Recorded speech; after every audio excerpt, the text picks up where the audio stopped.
And then when you turn it over on the backside, there are all the folks who donated to make this event financially successful. It is an event for the Senate Majority Fund. That is the campaign fund that our caucus has to help to support those candidates who are in tough, tight races. And we have one of those people here tonight. Sarah Trone Garriott is over here. Sarah was born in Minneapolis, across the river from where I was born in St. Paul, but we don't hold that against her. She grew up in, how do you pronounce it, Cloquet, Minnesota, up near Duluth. So she's well familiar with life in a small town. She holds a bachelor's degree in history from the College of St. Scholastica, a Master of Theological Studies from Harvard Divinity School. Okay, I know that school myself. Master of Divinity from Lutheran School of Theology in Chicago, and she was ordained through the Evangelical Lutheran Church of America. So quite an academic in preparation for pursuing the ministry.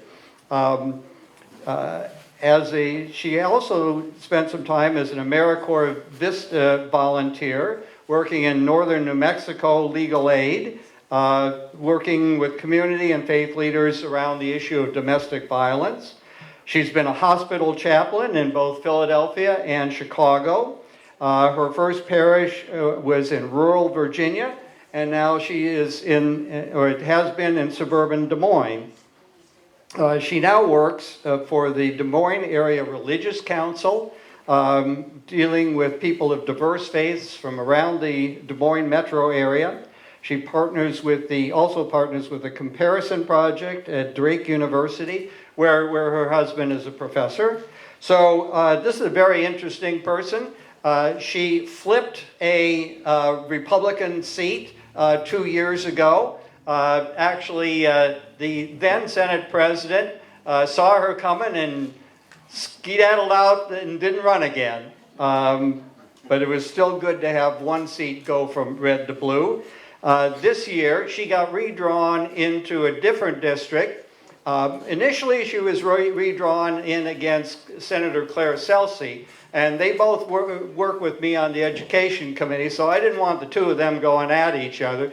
Sarah very graciously, and thank her family as well as her, she decided to move to a new district. Fortunately, that new district is about 80% of her old district, so she's got a great name recognition. But that new district also happens to house, what's his name? Jake Chapman. He of the sinister agenda, wanting to lock up teachers and ban books, and so she's got another Senate president. She knocked one off before, and now she's going to knock off another. So I'm really pleased to have her here. Please, let's give Sarah a nice, warm Ames welcome, Story County welcome.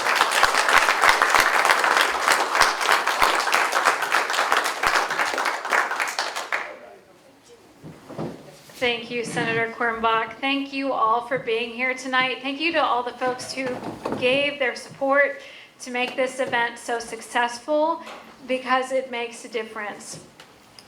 So I never planned on running for state senate. It was not something in my life goals. It wasn't something I ever wanted to do. But sometimes life calls you to things. And no one in my family had ever been in elected office. My dad's an auto mechanic, my mom's a nurse, and I grew up in a small paper mill town in northern Minnesota. But life leads you places, to new experiences, and as the senator mentioned, I moved to Gallup, New Mexico as an AmeriCorps Vista volunteer in 1999, and while I was there, I was working for a legal aid program on a domestic violence project. I thought maybe I would become an attorney. But while I was there, the issues that I kept encountering were religious issues. I met a lot of women who went to their pastors or priests or faith leaders to say, I'm in a violent relationship, I need help. And they said, it's your cross to bear.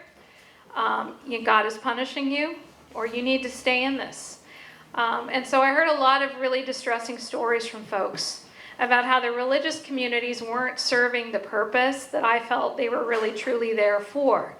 So I wanted to help faith leaders learn how to be better at what they were supposed to do, which is care for the community, keep people safe, keep people healthy. And so I helped to organize some education for pastors in the community around that, and thought maybe that would be my life's work, is to teach pastors how to be better at their jobs. Well, eventually I decided that I had tried long enough, and maybe I just needed to become one and do a better job. And so I became a pastor in the Lutheran church. So that took me to a number of different communities to serve. I was in a rural community where when I looked out the windows of the church, I saw sheep in the fields. And I was in a suburban congregation where when I looked out the windows of that building, I saw Whole Foods and Best Buy. Lots of different experiences, but there were these issues that were really important to me that I wanted to work on. And I found myself showing up at the Iowa Capitol over and over again because we moved to Iowa for opportunity, to start a life, to raise our family here. And I knew the schools were good when we came, but then every year I saw another report that the state legislature was underfunding our public schools. And I wanted to educate my state senator about that issue. I wanted to talk to my representative about that issue and help them understand why our schools were so important. I was really devastated by the massacre at Newtown. And as a parent of 2 young children, it just rocked my life thinking about, will my kids ever be safe in public, in their schools, in our church, in the supermarkets? And I saw our state passing law after law that weakened common sense gun safety measures. And I was really concerned about that. I was really concerned when I saw my legislators passing laws that were restricting access to health care, reproductive health care, to birth control, and to abortion care. And I showed up at the Capitol to ask questions about that and share my concerns. But like in my previous work with the church, I started to feel like it wasn't enough just to try to educate my elected leaders about the issues that mattered. I thought maybe it's time that I become one. Because I didn't like what I saw in my state senator, the then state Senate president. So when I found out he was running for re-election, I decided it was time for me to run against him. And he retired instead of putting his name on the ballot. It was a hard year for Democrats when I ran in 2020. It was the first election I'd ever run for in my entire life, but we won. And I walked into the pandemic in the legislature, being in the super minority in the House and the Senate, and a really challenging 2 years. But in that time, I found incredible opportunity because so many people in our state do not understand the importance of what is happening in that building. They don't realize the connection it has to their day-to-day lives and the power that they have to make a difference in our state government, to make it truly reflective of their needs and their lives and their concerns. And so for 2 years, I've spent a lot of time educating folks about what's happening in our state government, trying to make sure that people know how they can be engaged, making it as easy as possible for folks to speak out, to show up, and to make sure that their perspectives are heard in those chambers. And people have responded very positively to that. And it's shocking to me how little some of our elected leaders actually do that work to make sure that people are brought into the process. But that's how the process is supposed to work, and that's how it works the best, is when the people are part of our state government. So when I found out that the maps were going to cut my district in half. I had a choice. I could stay on the Polk County side, stay in my home, and take on my Democratic colleague in a primary. I could quit, or I could move to the western side of my district. As I talk to folks, because that's what I do every time I make a big decision, I start talking to lots of people. I heard from folks saying, you know, we want you to be a state senator somewhere. And it's okay if you're not our state senator here, but we want you to stay in the Senate. When I talked to folks who lived in Dallas County, they said, please, please, please move here and run against Jake Chapman. Because Senator Chapman just happened to be living in a town called Adel, to the western edge of the district. And when they redrew the lines, he was in that new district. And he has a long history of not serving his community very well, of being disrespectful, of being dismissive and divisive. It started long before the comments about sinister teachers and banning books, and putting teachers in jail and librarians in jail. It started long before that. He has a long history. And those folks really want someone who can represent them, who will show up, who will listen, who will try to bring people together. Because right now we have too many folks who are trying to push folks apart to score political points, to grab headlines, to elevate their own brand and their name. And I'm not in this because I wanted to be a state senator.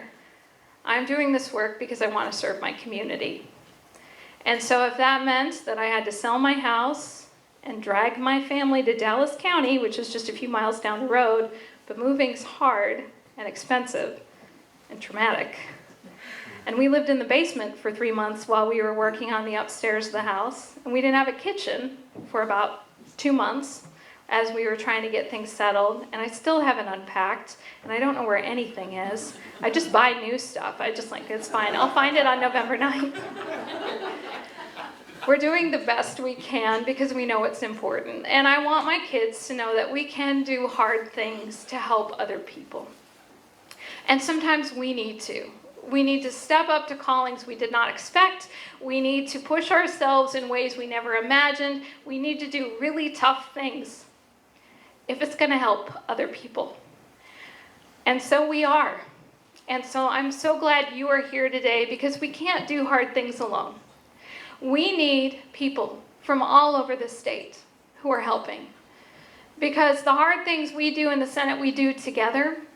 And that's why I'm so grateful to have a colleague like Senator Quirmbach who shows up and door knocks for me and comes to my events and hosts them to try to help raise the support we need to help our candidates run in this election. We are working hard together, and each one of you is part of that. And so when we win in November, you are part of that celebration. And we are doing this for you and for people who are not in this room, who want a voice in their state government, who want to feel cared for, and they want to know that somebody is looking out for them and thinking about them when they're voting and when they're making speeches and when they're going door to door. They want to know that they're going to have someone who's going to work for the people of Iowa. And I know how to work hard. And I will keep doing that after Election Day and till the end of my service, whatever it may be, wherever it may be. But for now, it's in the Iowa State Senate, and thank you for keeping me there.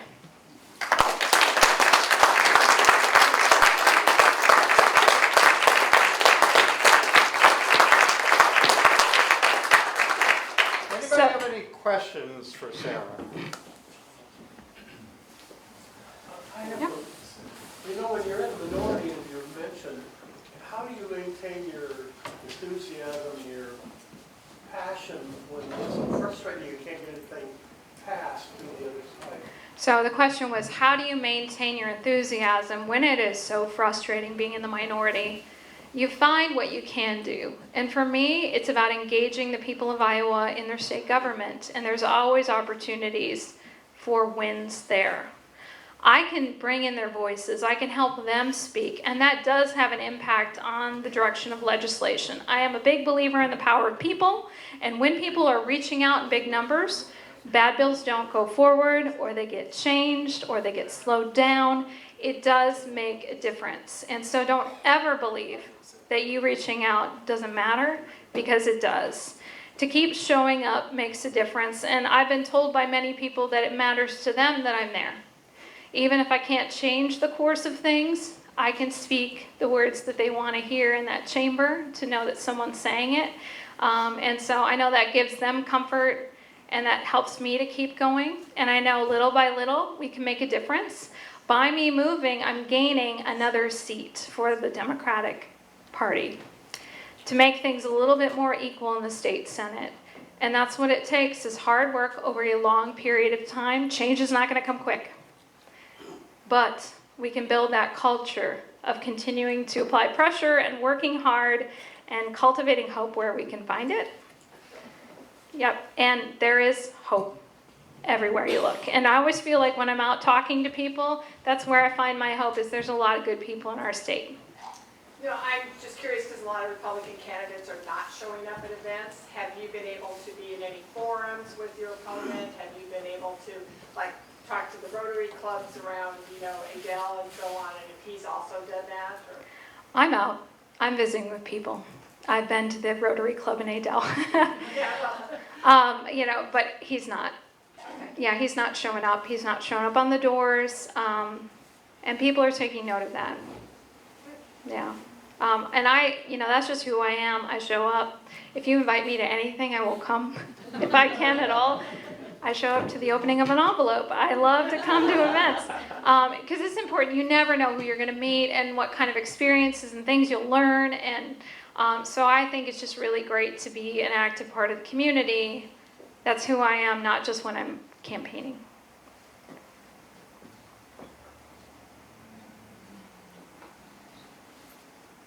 So I have some recommendations for you all, some things that you can do. So my campaign manager, Brittany, is over there in the green sweater, and she has a sign-in sheet. So if you'd like to get involved with the campaign, get on our email list, or if you'd like to help out at a distance, you can actually help by making phone calls or texting to tell folks, hey, here are your early voting options. We've got satellite locations for early voting in person in our county, but so many people don't know about it. And so we're contacting likely voters to get out there and make sure they know how they can vote and get their vote counted. So that's an opportunity. The financial support, it makes a difference. We have gotten up on TV with my positive commercial. We want to keep it up there through the election. My opponent has a lot of money coming from the Republican Party, from the family leader. If anyone you know, that's a very conservative Christian nationalist group. And then quite a few other, like Americans for Prosperities. Betsy DeVos sent out a mailer on his behalf. So he's got folks coming from outside investing in his race. Democrats this year don't really have that in Iowa. So every little bit helps. It really does. And so I've got some materials on the table that you can take with you about me. Share about me. You've got people that you might know in my district. You've got people who might know people who live in my district. Share a good word on social media. Mention me to your friends.